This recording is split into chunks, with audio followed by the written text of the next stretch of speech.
അപ്ഡേറ്റ്സിലേക്ക് സ്വാഗതം. ക്രൈസ്തവ ഐക്യവാരത്തിന്റെ പശ്ചാത്തലത്തിൽ ഫിൻലാൻഡിൽ നിന്നുള്ള ഇക്യുമെനിക്കൽ സംഘം വത്തിക്കാനിലെത്തി മാർപ്പാപ്പയെ സന്ദർശിച്ചു.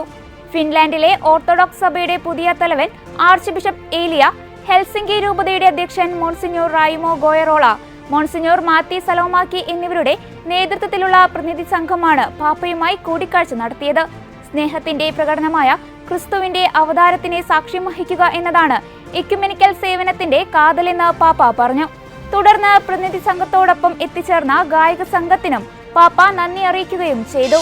വത്തിക്കാൻ ഭരണസിര കേന്ദ്രമായ ഗവർണറേറ്റിന്റെ തലപ്പത്ത് ആദ്യമായി വനിതാ നിയമനം.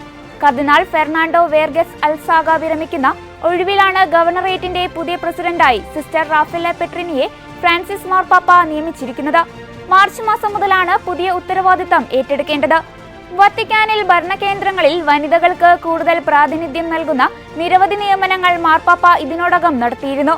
ചരിത്രത്തിൽ ആദ്യമായി റോമൻ കൂരിയയുടെ ഭാഗമായ സമർപ്പിത സമൂഹങ്ങൾക്കു വേണ്ടിയുള്ള വത്തിക്കാൻ ഡിക്കാസ്റ്ററിയുടെ പ്രീഫെക്റ്റായി സിസ്റ്റർ സിമോണ ബ്രാംബില്ലിയെ ഫ്രാൻസിസ് പാപ്പ ജനുവരിയിൽ നിയമിച്ചിരുന്നു.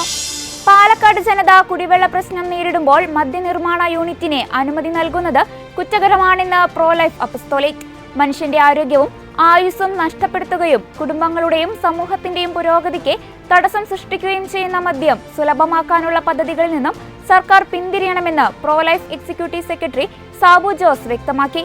മദ്യത്തിന്റെ വിതരണം കുറയ്ക്കുമെന്ന് പ്രഖ്യാപിച്ചുകൊണ്ട് അധികാരത്തിൽ വന്ന ശേഷം വിരുദ്ധമായ നിലപാടും നയവും സ്വീകരിക്കുന്നത് ജീവന്റെ സംസ്കാരത്തിനെതിരെയുള്ള വെല്ലുവിളിയാണെന്നും മദ്യപാനത്തിന്റെ അടിമയായി മാറി കൊലപാതകം നടത്തുന്നവരും അധ്യാപകരോട് വധഭീഷണി മുഴക്കുന്നതും സമൂഹത്തിൽ ആശങ്ക സൃഷ്ടിക്കുന്നുവെന്ന് അദ്ദേഹം കൂട്ടിച്ചേർത്തു. വത്തിക്കാനും ചൈനയും തമ്മിലുള്ള ഉടമ്പടിക്കനുസൃതം നിയമനം അംഗീകരിക്കപ്പെട്ടതിനെ തുടർന്ന് രാജ്യത്ത് പുതിയതായി സ്ഥാപിച്ച രൂപതയുടെ പ്രഥമ അധ്യക്ഷനായി അന്തോണിയോ ജി വൈസോക് അഭിഷിക്തനായി.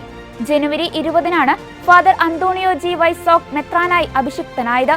കഴിഞ്ഞ വർഷം ഒക്ടോബർ 28-ന് ഫ്രാൻസിസ് പാപ്പ ചൈനയിൽ ഫെൻയാങ് രൂപത റദ്ദാക്കിക്കൊണ്ട് അന്നു തന്നെ സ്ഥാപിച്ച ലുലിയാങ് രൂപതയുടെ പ്രഥമ ഭരണസാരഥിയാണ് ബിഷപ്പ് അന്തോണിയോ.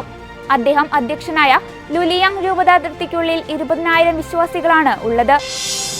നീണ്ട തടവിന് ശേഷം കഴിഞ്ഞ ജനുവരിയിൽ നാടുകടത്തിയ ബിഷപ്പ് റൊളാൻഡോ അൽവാരസ് അധ്യക്ഷനായ നിക്കരാഗോയിലെ മതകൽപ്പരൂപതയിൽപ്പെട്ട സാൻ ലൂയിസ് ഗോൺസാഗ ഫിലോസഫിയുടെ മേജർ സെമിനാരി സ്വേച്ഛാധിപത്യ ഭരണകൂടം കണ്ടുകെട്ടിയതായി വെളിപ്പെടുത്തി.